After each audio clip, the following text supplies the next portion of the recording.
Mike is a 50-year-old man with an electrical engineering background who had a very strange encounter with an apparently extraterrestrial elemental entity on December 20th, 2003 in Litchfield, California. Mike is actually his real first name, but his last name has been withheld to protect the witness anonymity.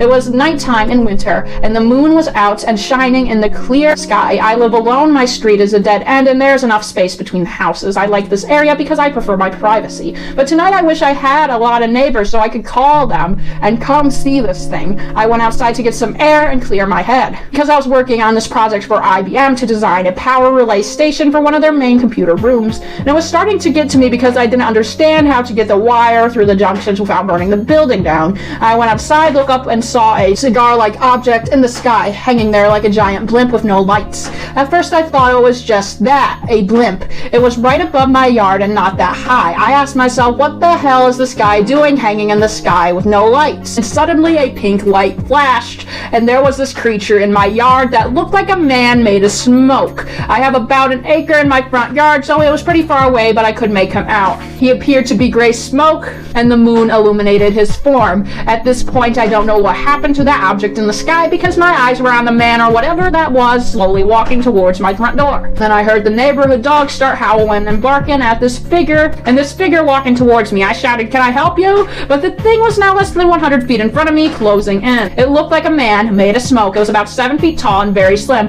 and I could not see a face or hands, only arms, head, legs, and body. I quickly went back into the house, closed the door, and shut the curtains. Then the lights went out, and it really freaked me out. I went to the phone to call the police, but the phone was dead, and suddenly the doors and walls of my house were pounding, which was so loud and powerful that things flew off the shelf I had in my living room. I ran over and grabbed a baseball bat to defend myself. As I descended the stairs, I heard voices in the living room. I couldn't understand what they were saying. It sounded like a song or a prayer in some foreign language. I went downstairs and screamed as I went to the living room, swinging the bat, knocking over the lamps and breaking the TV. Then suddenly the sound stopped and the lights came back on. Still shaking, I grabbed my phone and thank God it worked. I called the police. In about 10 minutes, 2 policemen came to the place and made a report. I could tell the cops didn't believe me and asked if I had been drinking or on substances. I've never seen a ghost or anything supernatural happen to me or anything, but that changed my mind and made me realize that we're not the only things living that share this planet.